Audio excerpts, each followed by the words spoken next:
Hey there, ladies and gentlemen, and welcome back. I'm your host, PattSun, and today we're going to be taking a look at r/infidelity, where OP caught his girlfriend having an affair with a much older dude. Let's begin. My husband fought my brother. Posted by Reddit user Always Sweetie.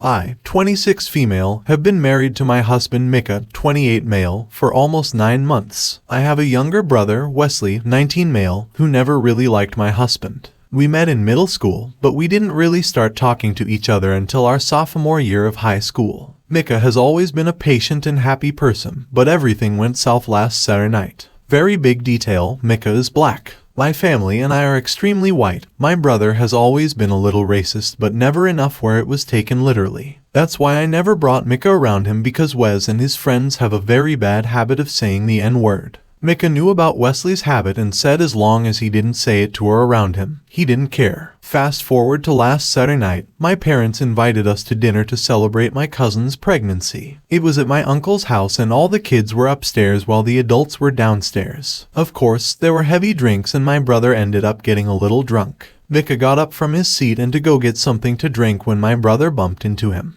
Micah said excuse me, but Wes cut him off midway and said watch your step dumbass N-word. Then Micah lost it. He started punching my brother even when he started screaming and bleeding. Usually I would stop Micah, but in this situation, my brother definitely deserved it. My dad, my uncle, and my sister's husband spent 5 minutes trying to pull my Micah off. When Micah finally stopped, he kicked my brother one last time then left. Everybody started babying my brother even though they said they didn't feel bad for him. When I saw Wesley's face, it was red, bloody, and extremely swollen. I immediately left because I just couldn't see my brother like that. When I got home, Micah was watching a movie on the couch. I got beside him and started crying. He asked me if I was mad at him and I told him of course not.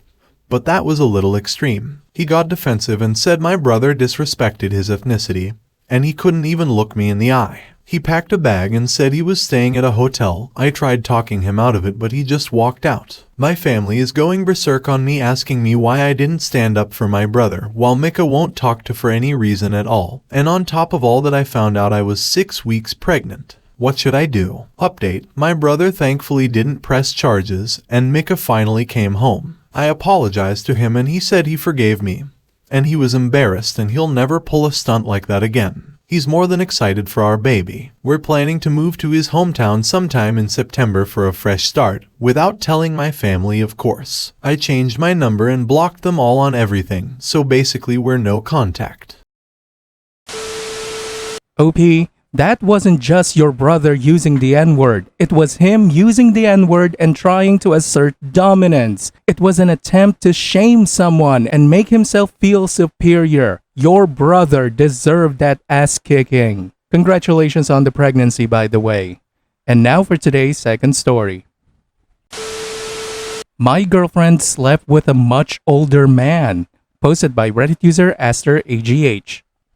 Hello all. I'm not really sure what I'm looking for as I write this. I guess I just needed an outlet to vent. It's been almost 3 weeks since my last post. D-Day was July 28th. To cut the previous post short, girlfriend of 14 months developed feelings for a 35-year-old man who was also in a relationship of 5 years. I knew about him because I was uncomfortable with their relationship at work. She spent the entire month prior trying to convince me that she belonged to me mind, body, and soul. She wanted me to trust her and believe nothing would ever happen.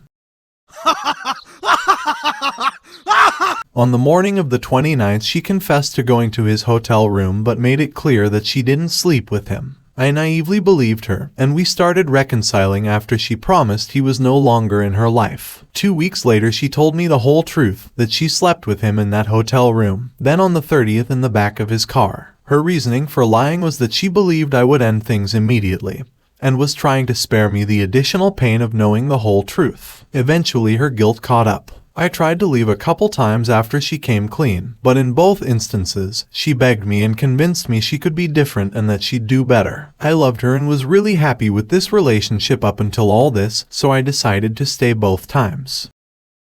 That's stupid! You're stupid! Stop being stupid! In hindsight, I let her disrespect me. She kept saying nice things that made me believe she was remorseful, but her actions kept hurting me. She couldn't block him out of her life. She breadcrumbed and trickle-truthed me. We ended things soon after. Lesson learned. One of the last things she said to me was that she was a horrible girlfriend. That she says one thing and does the other. That I deserve so much more and that she can't be that. She soon sent back all of the gifts I'd ever given her, including a note saying thank you for giving me a piece of your life. You're such a strong, wise, caring, kind and loving man, and you deserve better. I'm sorry I couldn't be the person you deserve. I hope these gifts can make someone else happy. These gifts just sit in a box in the corner of my room now. I don't know what to do with them. We've been no contact. I've been focusing on my couple jobs, school, going to the gym, though consistency has been difficult, seeing friends, and developing new hobbies. I feel more stable, but truthfully, I'm still dealing with so much. It's always the worst in the mornings. It's morning now for me, so I guess that checks out. I wake up most days and it's the first thing on my mind, making it hard to even get out of bed.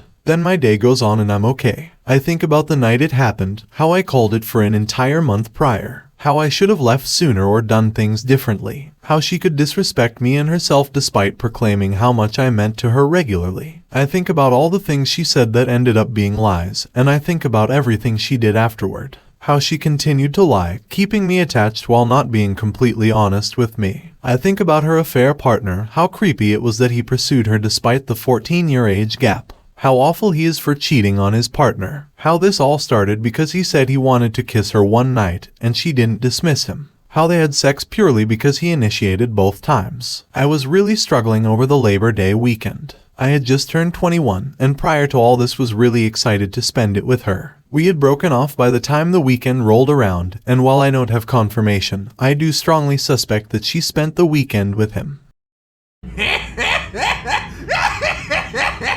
I felt very stuck the last couple days. I had a good week, but the weekend hit and suddenly she was always on my mind despite spending time with friends. I failed to push back my urges and ended up looking at her Spotify. She made a couple new playlists, one called Songs I Will Throw It Back to for him, and I don't know what era this is, but I love it. It's painful to think that she's moved on so quickly and doesn't seem to care about our relationship. She once told me that this was the best relationship she'd ever been in, that she loved me in a way she hasn't ever loved anybody else, and yet it seems like she's moved on with ease. I do believe I've been better, but the waves hit and when I'm really low, I get stuck in the past overanalyzing everything that happened. Part of me recognizes that she doesn't owe me anything and is glad that she's doing well. The other part of me is so bitter that she's the one who fucked up, yet I'm the one still dealing with the crippling anxiety, pain, anger, and sadness. I'm fighting the urge to call her and talk to her about us. Deep down, I almost want to unload everything I think, tell her every way her actions were fucked up. As if I want her to feel the guilt and shame of her choices, despite how unproductive it is. But I also want her to be okay. I want her to learn and live her life. I want her to succeed in her stressful school year. I still care.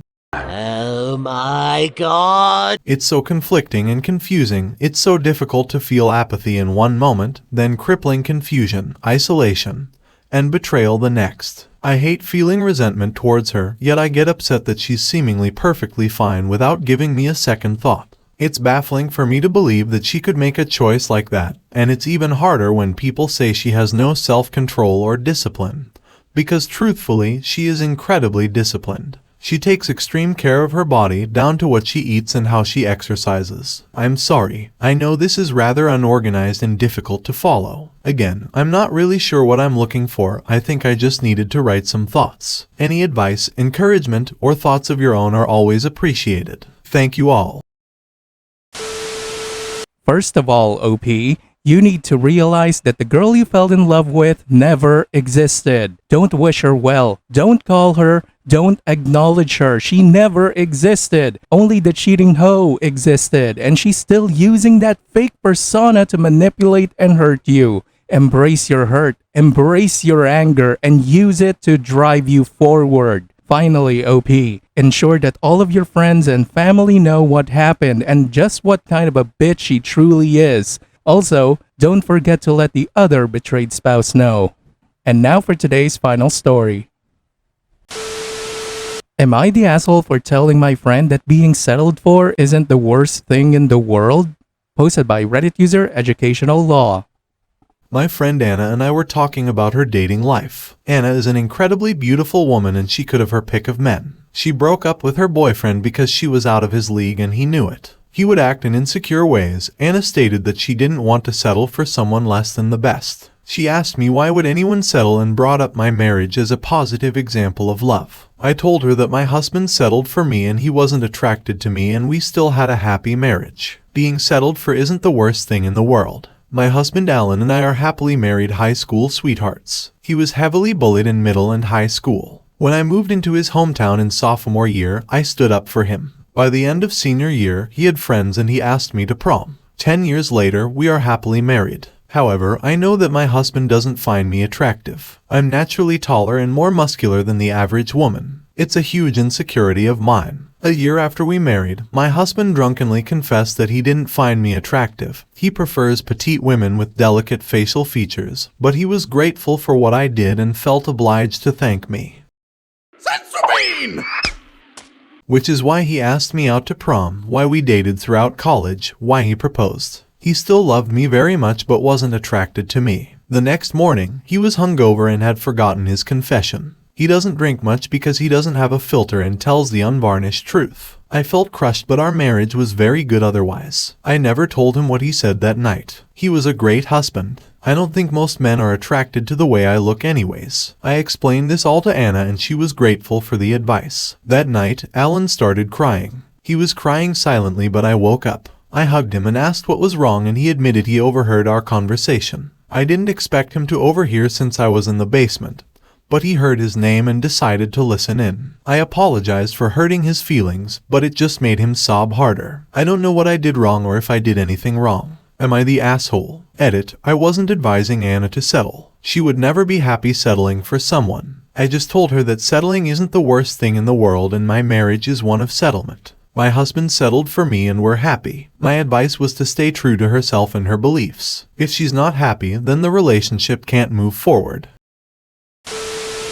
And now for OP's update. Hello, I'm back with a short update. I got a lot of messages on my post and it was a bit overwhelming. I want to say I am a people pleaser not just for my husband but for my friends and family too. I want them to be happy. I love my husband and want the best for him. We are very monogamous and I value fidelity. We had sessions of couples therapy and he now have a personal therapist. It was surprisingly easy to find someone that suited us but I did pay a lot of money for our sessions, but they left me feeling baffled. Our counselor was a no-nonsense but comforting older woman. We went through our life, how he was bullied, how we met, how we married, our careers. I told her about how he had drunkenly told me he wasn't attracted to me, but that didn't matter because we loved each other and I don't know what made him upset. She asked us honestly if we wouldn't be happier as best friends but married to other people. Alan adamantly said no. She brought up affection, sex life, those things. We told her we had an active sex life with a couple quirks and we're very affectionate,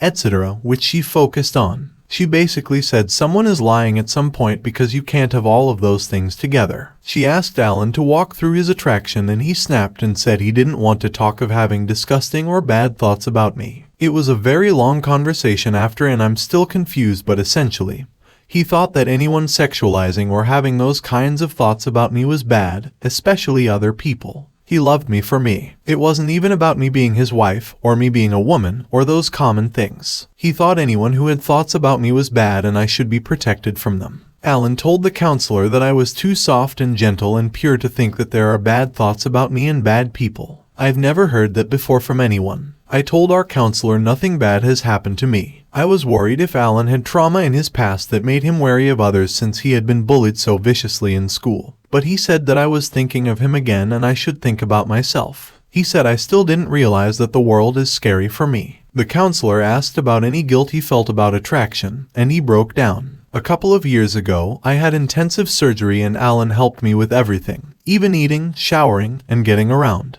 He confessed that when he helped me with bathing or dressing me, he accidentally looked more than he should, and he could feel that I was starting to realize he was having those thoughts about me and shut down. I don't really remember that, but he's my husband. I didn't and don't mind if he looks. He talked about how much he loves me and wants to spend the rest of his life with me. My counselor said I have grown up to think of others' wants and desires above my own, and I do have people-pleasing tendencies. But on the whole, I'm pretty mentally healthy. I got a few booklets and packets to fill out. My husband was told he needed intensive therapy as soon as possible. He had his first session a few days ago. I don't know where this is going or what happened to make him think the way he does. He didn't grow up in a religious environment. His parents are very affectionate and have a strong marriage. I still love and support my husband.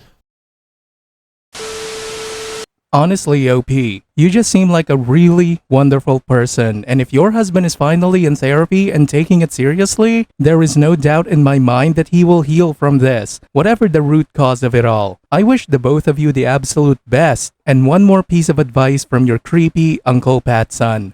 You may want to cut off your friend Anna. If she has that kind of mentality, she will end up alone and miserable with over 100 body count, and she will definitely try to drag you down with her. Misery loves company. Viewer support is the best way for me to remain independent and continue bringing you these daily videos, which will always be here on my channels for you to watch absolutely free. So please consider subscribing to me on Rumble and on YouTube. Both will be linked in the description box down below. Thanks for listening, everyone. If you even somewhat enjoyed today's story, make sure to give this video a thumbs up, and if you really like it, consider subscribing to PattSun to never miss a future upload. Stay strong.